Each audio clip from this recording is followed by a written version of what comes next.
नमस्कार दोस्तों, हर्षिदा इलेक्ट्रिकल में आप सभी का स्वागत है। मैं हूं आपका दोस्त पंकज कुमार।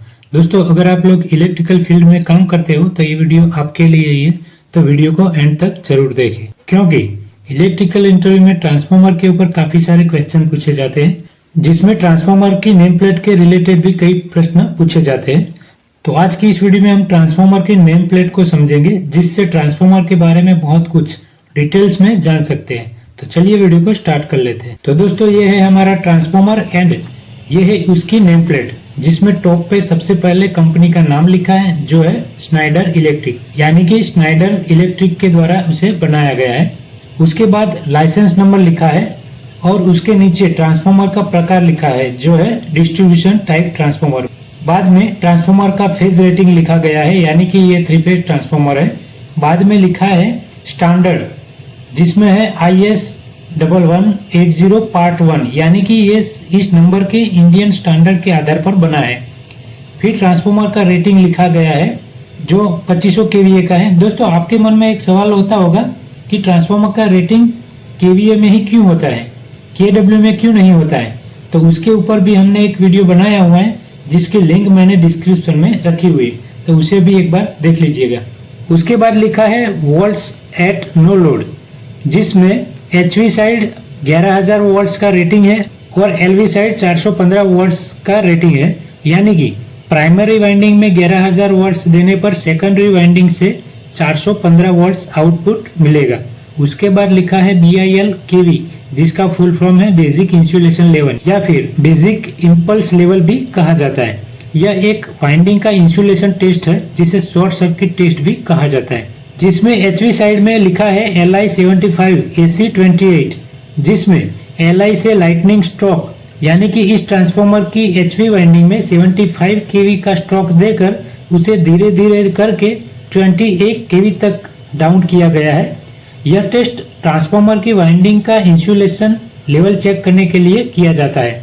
उसके बाद लिखा है एम्पियर्स, जिसमें HV साइड में 131.22 ampere full load current rating है और LV साइड में 3478.01 ampere full load current rating है। बाद में लिखा है फ्रीक्वेंसी। तो दोस्तों, आप लोग जानते ही है कि हमारे भारत देश की फ्रीक्वेंसी 50 हर्ट्ज है।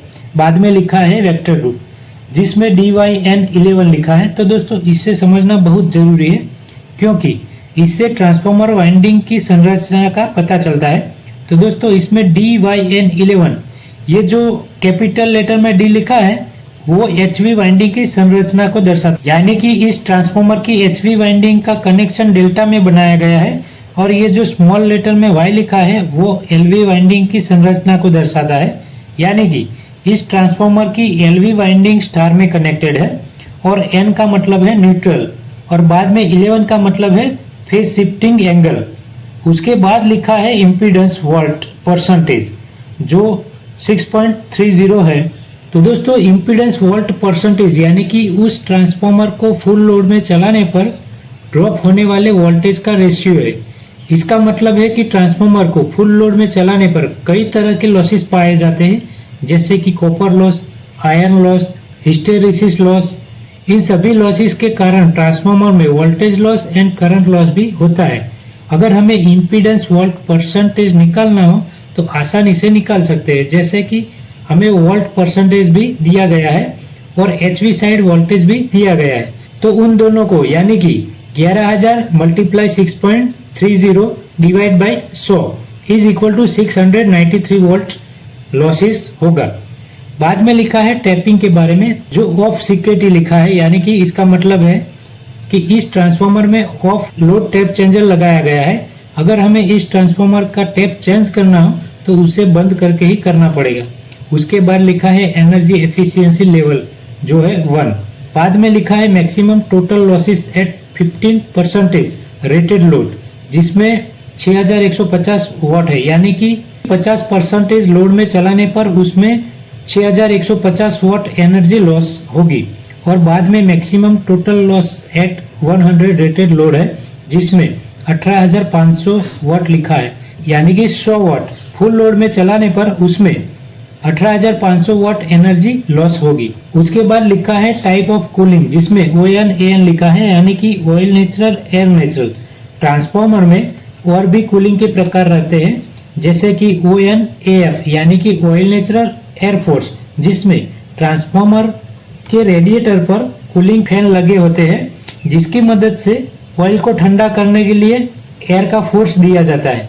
और तीसरा टाइप है OFAN, जिसका मतलब है ऑयल फोर्स एयर नेचुरल, जिसमें रेडिएटर एंड मेन टैंक के बीच में मोटर लगी रहती है, जिससे ऑयल को प्रेशराइज करके ठंडा किया जाता है। और चौथा प्रकार है OFAF यानी कि ऑयल फोर्स एयर फोर्स, जिसमें मोटर की मदद से ऑयल को भी प्रेशराइज बनाया जाता है और कूलिंग फैन की मदद से एयर का भी प्रेशर दिया जाता है।